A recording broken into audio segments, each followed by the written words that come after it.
Assalamualaikum warahmatullahi wabarakatuh. Perkenalkan, nama saya Meli Astuti Mulyasairi. Saya dari Stikes Melangin, Priodi S1 alih jenjang kebidanan. Baiklah, di sini saya akan menjelaskan tentang klimatrium. Di sini kita bisa lihat klimatrium ini berasal dari bahasa Yunani yang artinya anak tangga.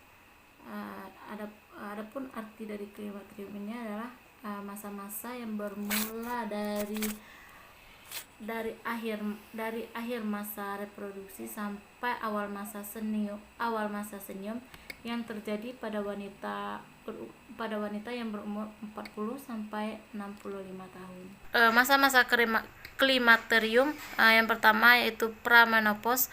Pramenopause ini di umur 46 sampai 50 tahun, di mana kurun waktu 4 sampai 5 tahun sebelum menopause. Kemudian perimenopause di umur 50 tahun, di mana peralihan dari premenopause ke menopause. Kemudian menopause di umur 50 sampai 50 tahun, hentinya haid pada wanita. Kemudian pasca menopause di atas 55 tahun, kurun waktu 1 tahun setelah menopause. Kemudian di atas 60 tahun wanita telah mencapai keseimbangannya dalam hidup. Tanda-tanda awal pada masa klimatrium ini, yang pertama, menstruasi menjadi tidak lancar dan tidak teratur setiap bulannya. Biasanya interval waktu yang lebih lambat ataupun bisa menjadi interval waktunya lebih cepat. Kemudian yang kedua, datangnya haid bisa lebih banyak atau lebih sedikit sekali. Kemudian munculnya gangguan simatis, fisiologis, kemudian psikis kita. Perubahan organik pada masa klimatrium ini, yang pertama, organ reproduksi. Organ reproduksi ini di mana tuba mengalami atrofi pada selaput lendir dan rambut getar atau sila akan menghilang.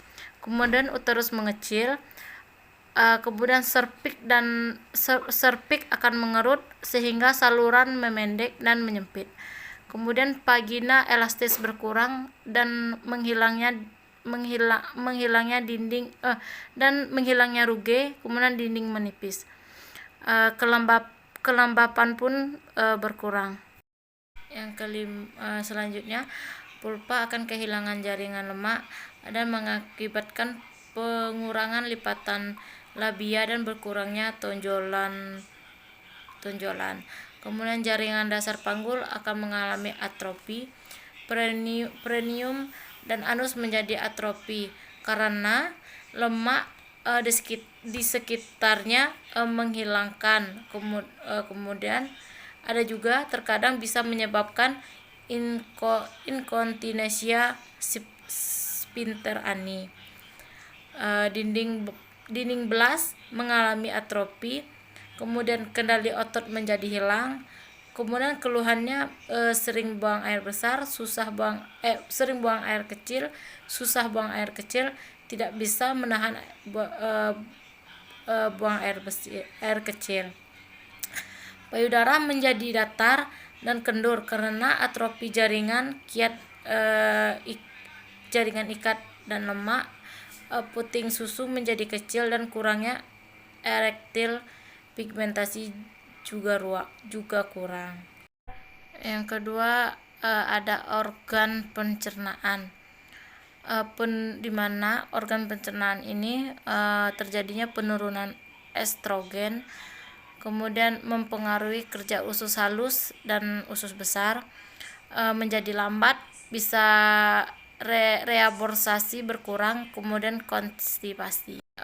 Yang ketiga, ada organ muskuloskeletal, tulang mengalami dekalsifikasi atau pengapuran, artinya kalsium menurun sehingga tulang keropos dan mudah menjadi patah, yang biasanya kita sebut dengan osteoporosis.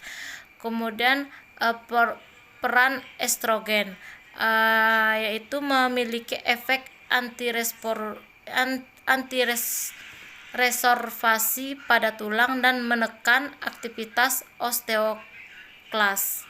Keempat, ada organ kardiovaskuler, di mana penurunan fungsi kerja pembuluh darah menjadi permulaan dari hipertensi dan koroner.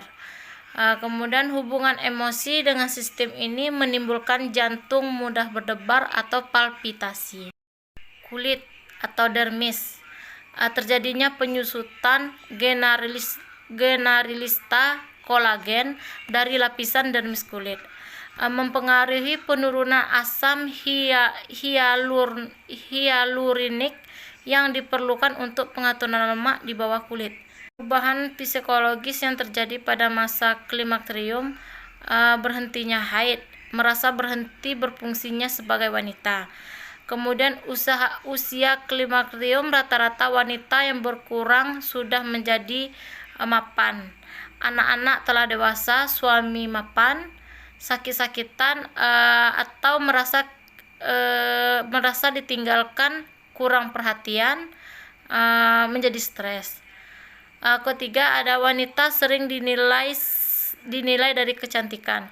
Menopause berarti tua, tidak menarik lagi. Kemudian yang keempat, penurunan organ kewanitaan, mempengaruhi organ kewanitaan, tidak percaya diri. Reaksi seorang wanita terhadap datangnya masa klimakterium, yang pertama ada reaksi pasif. Secara pasrah sang wanita menerima hal yang tidak dapat dielakkan lagi. Kemudian yang kedua ada reaksi neurosis, di mana reaksi yang ditimbulkan atau penolakan yang keras akan datangnya masa klimakterium, ditandai dengan timbulnya keluhan-keluhan seperti rasa cemas yang berlebihan, kemudian depresi yang berlebihan, dan sangat mudah tersinggung. Sambungan yang tadi, reaksi hiperaktif, reaksi di mana reaksi penolakan yang seolah-olah mengabaikan datangnya masa klimakterium dengan cara mengalihkan perhatiannya pada pekerjaan dan hobi secara berlebihan. Kemudian reaksi adekuat, reaksi yang wajar yang diberikan oleh wanita yang memasuki masa klimakterium ini. Kemudian keluhan yang terjadi pada masa-masa klimakterium, yang pertama, mudah tersinggung, cepat lelah, depresi, suka tidur, pelupa, sakit kepala, gejolak rasa panas, seringnya berkeringat, sakit persendian atau punggung, sakit pinggang. Terima kasih, itulah tadi pembahasan saya tentang klimakterium. Assalamualaikum warahmatullahi wabarakatuh.